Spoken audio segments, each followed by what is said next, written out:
تو گویا کہ ایمان کے دو ہی رکن سامنے آئے، ایک عبادت اور دوسرا خدمت۔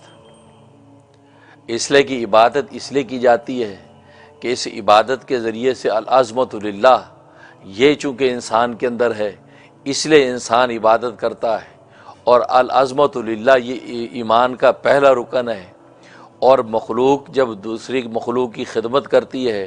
تو یہ الشفقۃ علی خلق اللہ کی بنیاد پر ہے، تو گویا کہ مخلوق پر شفقت سامنے آتی ہے، تو گویا کہ العظمت للہ یہ ایمان کا ایک رکن ہے، اور الشفقۃ علی خلق اللہ ایمان کا دوسرا رکن ہے۔ تو ایمان کے دو رکن ہیں، ایک العظمت للہ جس کی بنیاد پر عبادت کرتا ہے، اور ایمان کا دوسرا رکن الشفقۃ علی خلق اللہ ہے کہ جس کی بنیاد پر وہ اپنی جیسی مخلوق کی خدمت کرتا ہے۔ خدمت مال کے ذریعے سے بھی ہو سکتی ہے، خدمت جان کے ذریعے سے بھی ہو سکتی ہے، خدمت اقوال اور قول کے ذریعے سے بھی ہو سکتی ہے۔ گویا کہ انسان کے اقوال، انسان کے افعال، انسان کے اعمال، انسان کے جو احوال، کسی بھی طریقے سے وہ اپنی جیسی مخلوق کی جب خدمت کرتا ہے تو الشفقۃ علی خلق اللہ کا تقاضا پورا ہوتا ہے۔ تو لیکن اگر انسان العظمت للہ تو ہے اور العظمت للہ کی بنیاد پر عبادت تو کرتا ہے، لیکن الشفقۃ علی خلق اللہ نہیں ہے، تو اس کا مطلب ہے کہ اس کا ایمان ناقص ہے۔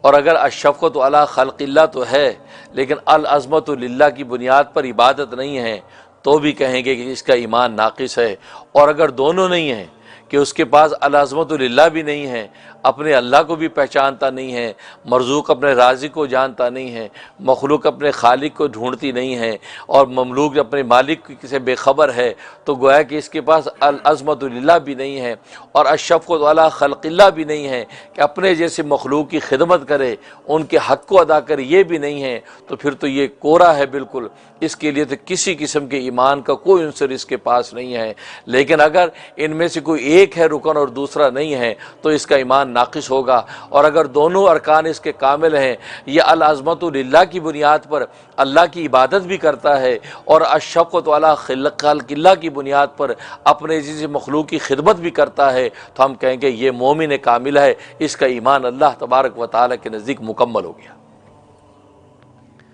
اور ظاہر ہے کہ جس کا ایمان مکمل ہو گیا اس کی بخشش ہو گئی، اس کے لیے اللہ تبارک و تعالیٰ دنیا میں جنت کا مزہ عطا کر دیتے ہیں اور آخرت میں اس کو جنت ہی عطا کر دیتے ہیں۔ اللہ اکبر، اللہ اکبر۔ تو یہ دو بنیادیں ہیں،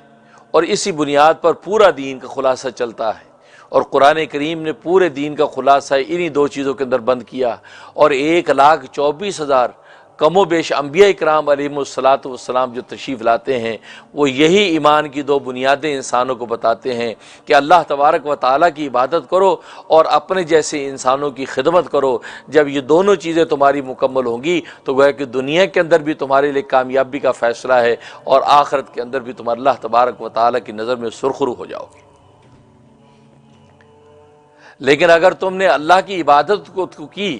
اللہ کا تو حق ادا کیا، لیکن اپنی ایسی مخلوق کا حق ادا نہیں کیا، تو تم ظالم لکھے جاؤ گے، تم ظلم کرو گے، اور ظالم ظاہر ہے کہ دنیا کے اندر اللہ تبارک و تعالیٰ اس کے اندر سے چین اور سکون کو کھینچ لیتا ہے، اس کو قلبی راحت سے محروم کر دیتا ہے۔ دنیا کے اندر گویا کہ وہ جہنم کی سی زندگی گزارتا ہے، اور آخرت میں اللہ تبارک و تعالیٰ اس کو جہنم ہی کے سپرد کر دیتے ہیں۔